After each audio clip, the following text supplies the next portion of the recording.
హరహర. శివుడి జటలు మనకు అందరికీ సుపరిచితం. కాని గంగా ప్రవాహం ఎందుకు ఆయన జటల్లో నిలిచిందో చాలామందికి తెలియదు.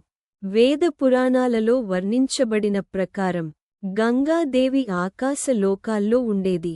ఆమెను భూమి మీదికి దిగమన్న ఆజ్ఞ లేకపోవడంతో భూమిపై ప్రవహించటానికి అనుమతించలేదు. అయితే భూమి మీదికి రావాలని ఆమె దీర్ఘకాలంగా కోరింది. అప్పుడు దేవతలు, దేవుళ్ళు ఈ సమస్యను శివుడికి చెప్పారు.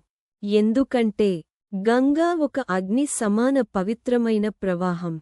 ఆమె భూమిపై సరిగ్గా ప్రవహించకపోతే జీవజాలానికి ఆక్సిజన్ లాంటి పవిత్ర జలాలు అందవు. శివుడు ఆ సమయంలో చాలా తీవ్రమైన తపస్సు చేస్తున్నాడు. ఆ తపస్సును ఏ విధంగా మూలంగా వదిలిపెట్టకుండా ఉండాలనుకున్నాడు.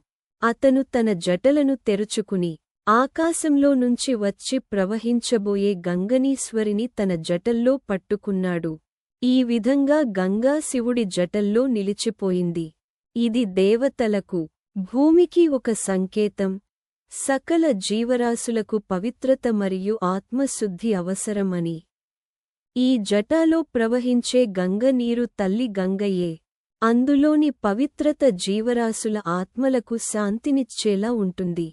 శివుడి జటలో ఉన్న గంగా ప్రవాహం ఒక శక్తివంతమైన జీవసూత్రం.